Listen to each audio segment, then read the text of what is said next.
حامدًا ونصليًا أما بعد أعوذ بالله من الشيطان الرجيم بسم الله الرحمن الرحيم اقرأ باسم ربك الذي خلق صدق الله العظيم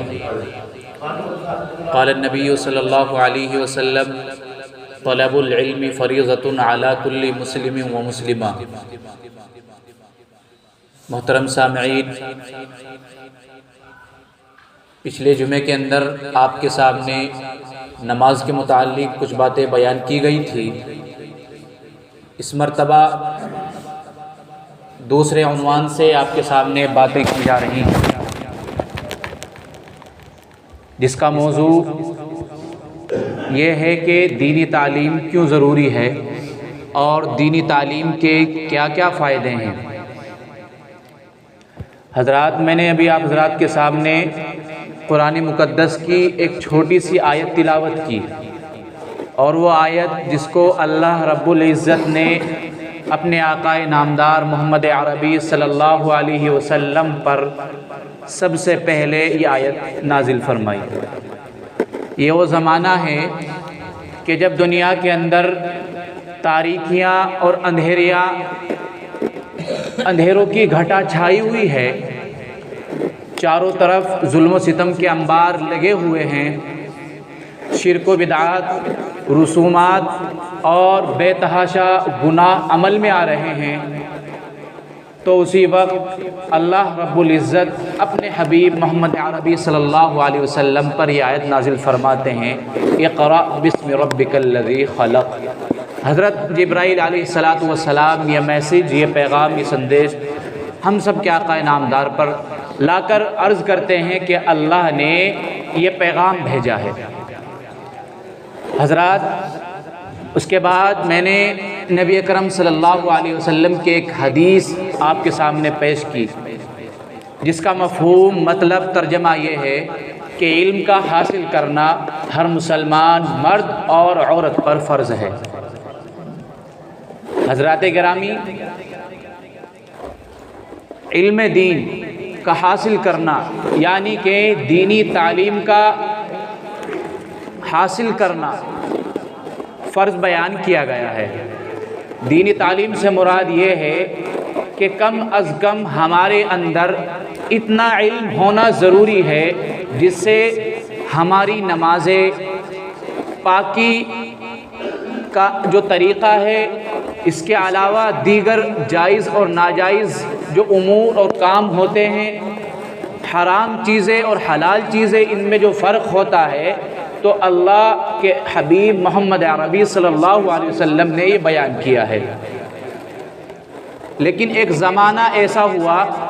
کہ علماء نے خوب حدیثیں بیان کی، لوگوں نے عمل کیا، لیکن چلتے چلتے ایک ایسا زمانہ آ چکا ہے کہ لوگ اپنے نوجوانوں کو، اپنے بچوں کو علم دین حاصل کراتے ہیں، لیکن وہ دینی تعلیم حاصل نہیں کراتے۔ ہم لوگ دینی تعلیم سے اتنے کوسوں دور ہو چکے ہیں کہ ہمیں یہ خیال نہیں ہے کہ اگر ہم نے اپنے اندر دینی تعلیم کو نہ سمایا تو کل قیامت کے میدان میں اللہ رب العزت ہم سے سوال کریں گے، ہمارے بڑوں سے سوال کریں گے کہ ہم نے آپ کو اولاد دی، ہم نے آپ کو بچے دیے، تو آپ نے ان کو کیا سکھایا، آپ نے ان کو کیا پڑھایا۔ جب حشر کا میدان سجے گا، وہاں انگلش سے سوال نہیں ہوں گے، وہاں ہندی کو نہیں بیان کیا جائے گا، بلکہ آپ کی نمازوں کے بارے میں سوال کیا جائے گا، آپ کے قرآن کے متعلق سوال کیا جائے گا کہ آپ نے ان نوجوانوں کو، اپنے بچوں کو قرآن اور حدیث کا کیا سبق دیا۔ بلکہ ایک صاحب، ہمارے بہت بڑے عالم ہندوستان کے، وہ بیان کرتے ہیں کہ مولانا غیر مسلم ایک پروگرام میں بیان کر رہے تھے کہ جس قوم کا آغاز اقرا سے ہوا، یعنی کہ جو میسج اللہ کی طرف سے آیا، جو سندیش، جو پیغام نبی اکرم صلی اللہ علیہ وسلم کا آیا، وہ تعلیم ہی کا پیغام تھا۔ لیکن اب آپ کی امت جو ہے، نبی اکرم صلی اللہ علیہ وسلم کی امت، جن کو اپنے اوپر فخر ہونا چاہیے تھا، آج سب سے زیادہ جاہل یہی نظر آ رہی ہے، ان پڑھ یہی نظر آ رہی ہے۔ حضرات میں آپ کو ایک چھوٹی سی مثال سے سمجھا سکتا ہوں کہ دینی علم حاصل کرنے کا کیا مقصد ہوتا ہے اور کیا فائدہ ہوتا ہے اور کیوں ضروری ہوتا ہے۔ حاضرین گرامی، ایک باپ کے پاس 2 بچے ہوتے ہیں۔ 2 بچے جیسے ہی پیدا ہوتے ہیں اور وہ بڑے ہوتے ہیں، ایک صاحب اپنے ان نونہال بچوں کو دینی تعلیم کی طرف بھیجتا ہے، ایک کو اسکول اور کالج یونیورسٹیز کی طرف بھیجتا ہے۔ آج کل ہمارے اندر جو سب سے بڑا مسئلہ یہ ہو رہا ہے کہ ہم لوگ دینی تعلیم کے اندر جو ہمیں اپنے اندر ایک وہ رکھنی چاہیے تھی اہمیت، اس کو ختم کر کے دیگر یعنی دنیاوی تعلیم پر اتنا فوکس رکھ رہے ہیں، اتنا دھیان اور خیال رکھ رہے ہیں کہ دینی تعلیم کو پیچھے رکھ دیا اور دنیاوی تعلیم کو آگے رکھ کر کام کر رہے ہیں۔ وہی بات میں سمجھانا چاہتا ہوں۔ حضرات، جب اس کے یہاں 2 بچے پیدا ہوتے ہیں، ایک بچے کو مدرسے کی طرف بھیج دیتا ہے، ایک بچے کو دنیاوی لائن میں نکال دیتا ہے، اسکول اور کالج میں بھیجتا ہے۔ وہ بچہ جو مدرسے میں جانا چاہتا ہے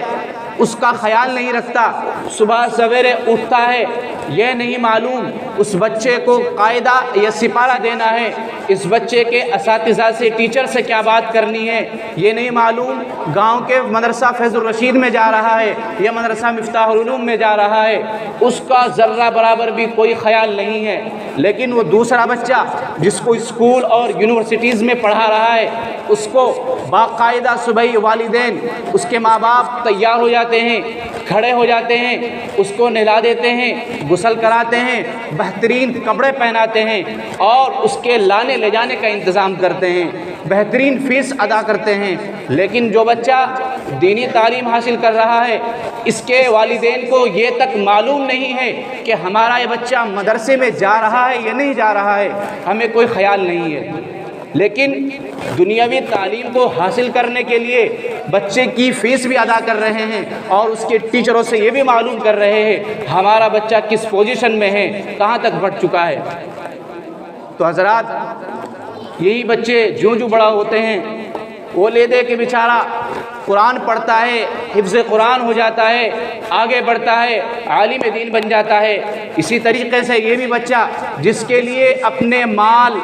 اپنی زمین اور جائیداد تمام چیزیں خرچ کر دی، اپنا مکان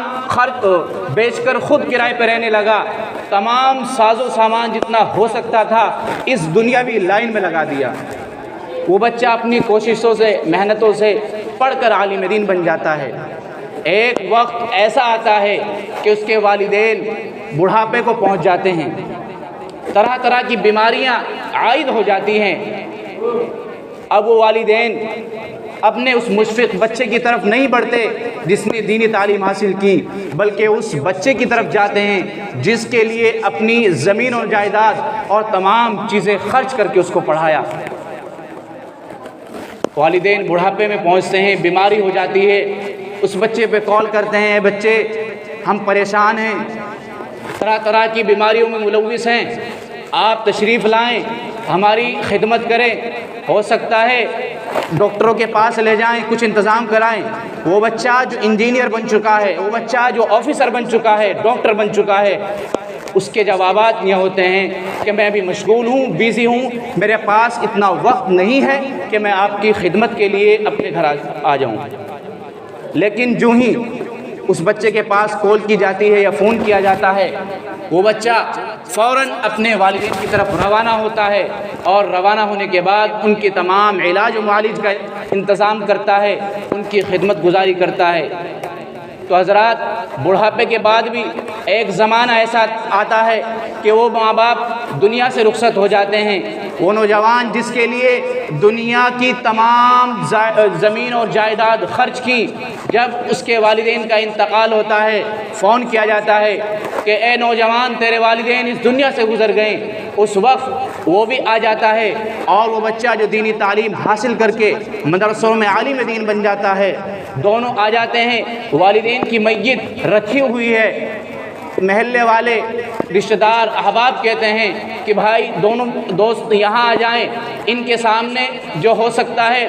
ان کے لیے دعائیں مغفرت کریں، ان کو نہلائے دلائیں، غسل دلوائیں۔ لیکن وہ بچہ جس کے لیے تمام چیزیں صرف کی، پیٹ میں ہاتھ دیے ہوئے یک طرف کھڑا ہے، اور وہ دوسرا بچہ جس نے مدرسے میں رہ کر علم دین حاصل کیا، وہ بچہ اس وقت والدین کے پاس آتا ہے اور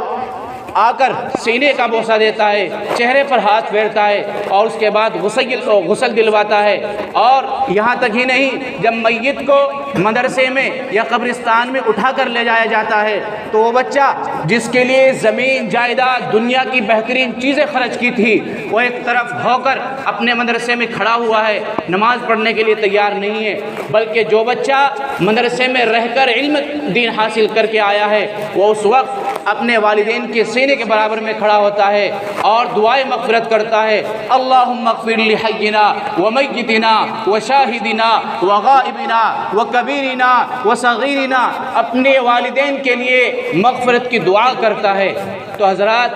آپ نے دیکھ لیا ہوگا دینی اور دنیاوی تعلیم کو حاصل کرنے کا مقصد، اور اسی طریقے سے یہی تک نہیں بلکہ قبر میں اتارنے کے لیے بھی وہی بچہ آگے بڑھتا ہے جس نے مدرسے کے اندر تعلیم حاصل کی۔ تو حضرات کہنے کا مقصد یہ ہے کہ آپ جو چاہے کریں، اسکولوں میں پڑھیں، آپ کہیں بھی پڑھیں، لیکن ایسا نہ کریں۔ بلکہ میں تو یہ کہتا ہوں کہ تم شوق سے کالج میں پڑھو، پارک میں کھیلو، جائز ہے، غباروں میں اڑو اور چرخ میں جھولو، لیکن بندہ عاجز کی رہے ایک بات کہ اپنے کو اور خدا کو نہ بھولو۔ اس لیے تمام حضرات سے درخواست کرتا ہوں کہ آپ جس محکمے میں، جس ڈپارٹمنٹس میں رہ رہے ہیں، اللہ کو اور اپنے آپ کو نہ بھولو۔ اس لیے جو باتیں کی گئیں اس پر دھیان دیں، اور اللہ سے دعا کے لیے اللہ سے دعا کریں کہ اللہ تعالی ہم سب کو بھی اور ہماری جو آنے والی نسلیں ہیں ان کو بھی علم دین حاصل کرنے کی توفیق عطا فرمائے۔ وآخر دعوانا ان الحمد للہ رب العالمین۔